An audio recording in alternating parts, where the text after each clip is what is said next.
अस्सलामुअलैकुम वरहमतुल्लाहि वबरकातुहू। मैं हूं तबीब उसामा अनवर और आप देख रहे हैं हेल्थ सीक्रेट्स।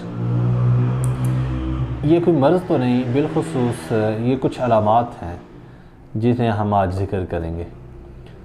थकन, थकावट, सुस्ती, काहली, जिस्म का भारी होना, जिस्म का बोझल होना, काम करने में दिल ना करना, किसी भी काम में जी ना लगना और दिमाग का भारी या बोझल रहना। ऐसी कंडीशन में नींद बहुत ज़्यादा आती है, कभी कभार सर में दर्द भी होता है। ये बहुत ज़्यादा लोगों का मसला है, बिलखुसूस जवान बच्चों का, जवान बच्चियों का ये मसला बहुत ही ज़्यादा। तो इसके लिए कौन से ज़राए इस्तेमाल किए जाएँ कि ये मसला ठीक हो जाए।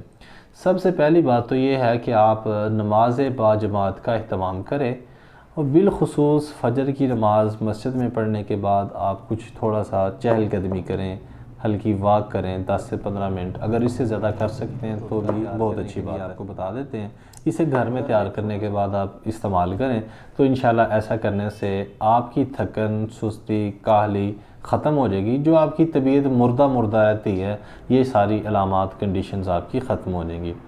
मेथी दाना बहुत ही मशहूर दवाई है। मेथी दाना किसी भी पंसारी से ले लें, 100 ग्राम मेथी दाना ले लें और 100 ग्राम लेना है आपने सब्ज़ इलायची का दाना।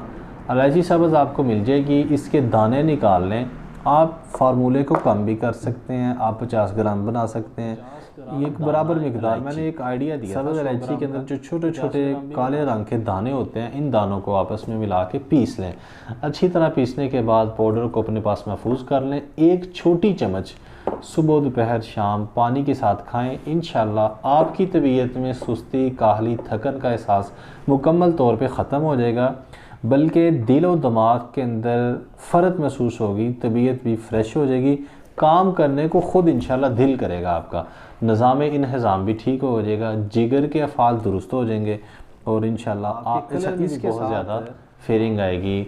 ऐसे लोग जो कि सुस्ती की वजह से डल हो चुके हैं बहुत ही ज़्यादा, अमूमन कलर भी ख़राब हो जाता है, तो इंशाल्लाह ऐसे लोगों का कलर भी फेयर हो जाएगा, खाना अच्छी तरह हज़म हो जाएगा, बल्कि चेहरा सुर्ख गुलाब की तरह होना शुरू हो जाएगा।